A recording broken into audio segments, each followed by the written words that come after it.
ఇక తెలంగాణ రాష్ట్ర ఉప ముఖ్యమంత్రి, ఆర్థిక శాఖ మంత్రి మల్లు బట్టి విక్రమార్క గారు నిన్న ప్రెస్ మీట్ పెట్టిండు, మాట్లాడిండు. మనం అంతా కూడా చూసినాం.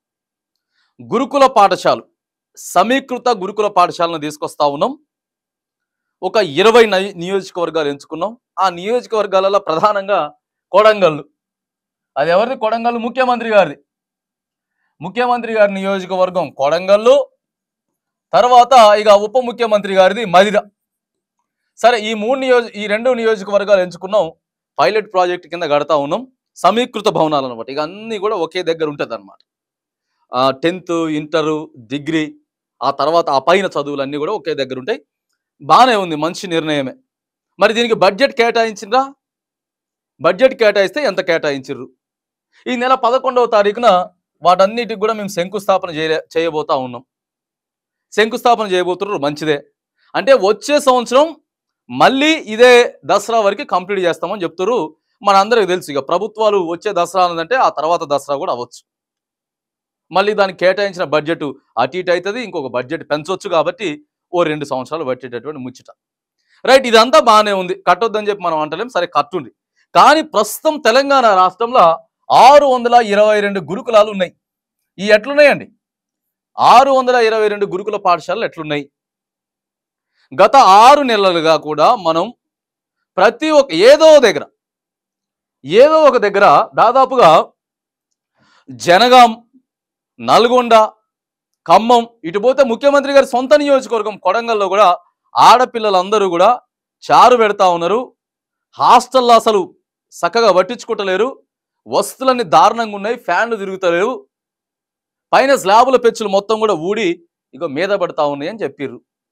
వార్డెన్ల పరిస్థితులు బాగలేవు, వార్డెన్లు తిడతా ఉన్నారు, వాళ్ళే బీర్లు తెచ్చుకొని తాగుతా ఉన్నారు.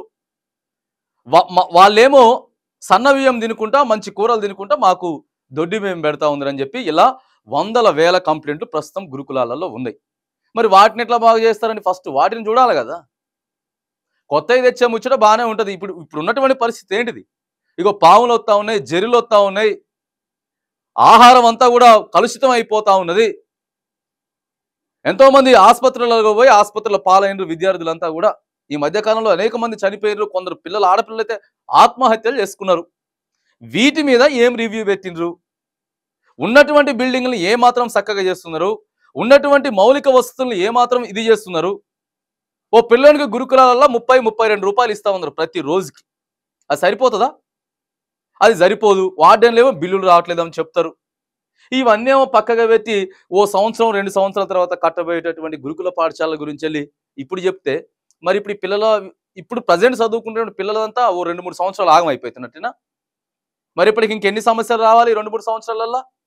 అంటే కొత్తవి కడుతున్నాం కాబట్టి ఇంకా పాత వాటిని వదిలేస్తున్నాం.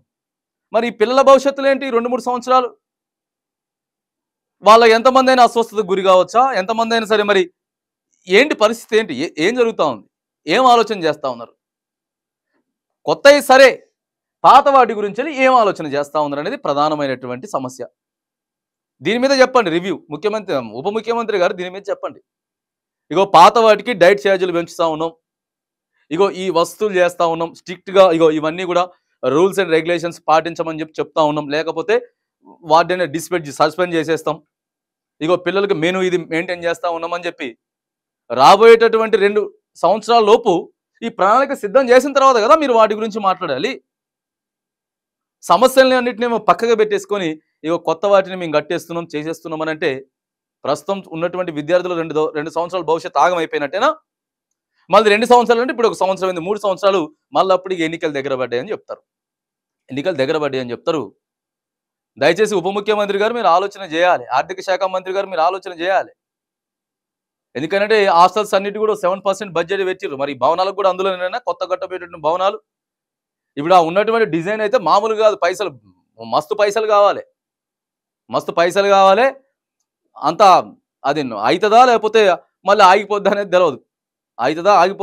కానీ 662 గురుకులాలు ఏవైతే ఉన్నాయో అన్నిటిని కూడా ఫస్ట్ ప్రక్షాళన చేసి చక్కగా చేయండి. చక్కగా చేసిన తర్వాత మీరు కొత్త భవనాలు కట్టుకోండి, ఎవరు వద్దంటలేరు. దయచేసి మరి ఆలోచన చేయాలి రాష్ట్ర ప్రభుత్వ పెద్దలు. ఇగో ఇది చాలా సెన్సిటివ్ విషయం, ఇది పిల్లల భవిష్యత్తు. ఈ కొత్తగా కడుతున్నామని చెప్పి డైవర్ట్ పాలిటిక్స్ చేసేసేసి ప్రజలందరినీ కూడా వాటి మీద చూపిస్తే మరి ఉన్నటువంటి పరిస్థితి ఏంటండి? ఇవన్నీ కూడా ఆలోచించాలి. తల్లిదండ్రులు, చదువుకుంటున్నటువంటి విద్యార్థులంతా కూడా ఇబ్బంది పడేటటువంటి పరిస్థితి ఉన్నది. వీటి గురించి మాట్లాడండి ఫస్ట్. వీటి గురించి మాట్లాడిన తర్వాత కొత్తగా కట్టేటటువంటి ప్రక్రియ చేయాల్సిందని చెప్పి ఇగో గురుకుల పాఠశాలలో చదువుతున్నటువంటి విద్యార్థులందరి పట్ల కూడా వారి భవిష్యత్తు గురించి ఆలోచించి మనం మాట్లాడుతా ఉన్నాం.